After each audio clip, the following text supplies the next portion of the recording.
3, 2, 1.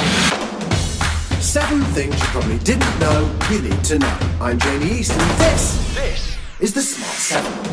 Good morning, everybody. It's Monday the 10th of August and happy birthday to Rosanna Arquette, Antonio Banderas, Roy Keane and Kylie Jenner. 7. The government continues to plan for school reopenings, with Education Secretary Gavin Williamson saying there's little evidence of coronavirus being transmitted in schools and promising a new government study shortly. Boris Johnson is expected to visit a school today to announce more details. Meanwhile, Rishi Sunak has defended the wind-down of the furlough scheme, warning it can't last indefinitely. But if you look at it from start to finish through the furlough scheme, the government will have been stepping in to help pay people's wages for 8 months.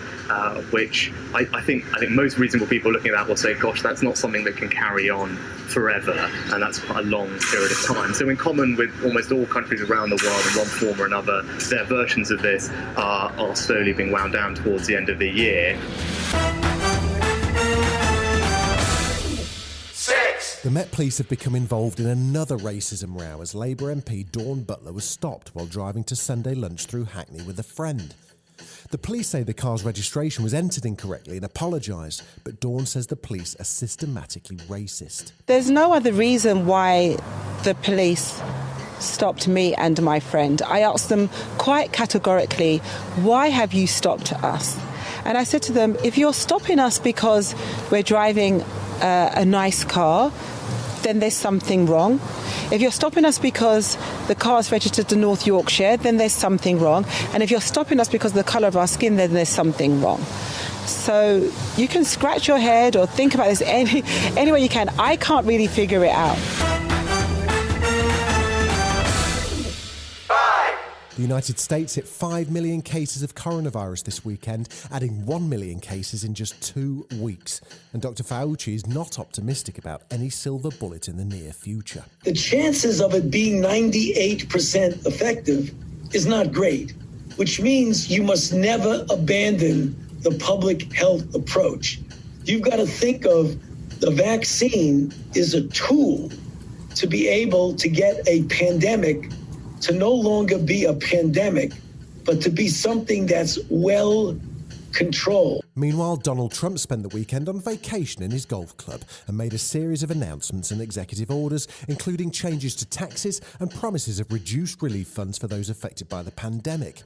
It was all watched by an enthusiastic crowd of golf club members, but most of what he announced is probably illegal and it has to be cleared by Congress. Didn't seem to bother him too much, though. Sir, why did you decide on $400 when previously families were receiving $600? Yeah. That will be a hardship for many. What do you say to them? Well, no, it's not a hardship. This is the money that they need. This is the money they want, and this gives them a great incentive to go back to work. There's been a huge row in the BBC over the use of the N-word in a news bulletin. The word was used in full during coverage of a racially motivated attack in July in Bristol, and it attracted over 18,000 complaints. The Director General, Tony Hall, has since apologised, despite senior editorial figures defending the usage quite a few times at first. But for Radio 1 Extra presenter Sideman, it was a step too far. He stepped down from the station in protest. We live in a world that needs to change, systems that need to change, organisations that need to change. And as a person that believes that change can happen and wanting change to happen, I understand transition.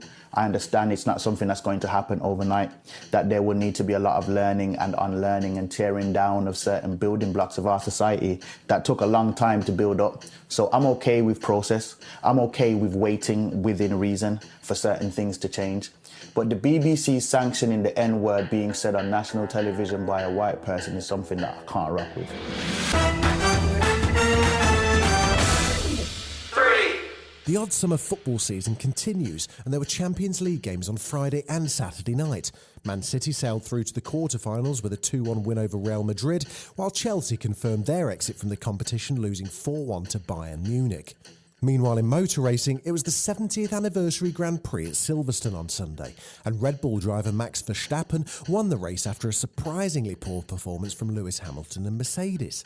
Christian Horner, the boss of Red Bull, was absolutely delighted, though. It was an amazing performance today. I mean, the pace in the race was beyond what we expected, and, started on that sort of reverse strategy. Max was just chilling out at the beginning of the race, and the pace in the car was just so easy today. And even after Mercedes pitted and went on to a new hard, we were able to pull away. And at that point, you think, "Great, this is really his game on now." Tragic news for X Factor and Britain's Got Talent boss Simon Cowell. He's managed to somehow break his back in his own front garden trying out a new electric bike. He's in hospital, he's had a 6-hour operation apparently, but is expected to make a full recovery. We might just have found some audio from the actual incident. Oh my god, oh my god. Oh no, I mean, that was a racket, wasn't it?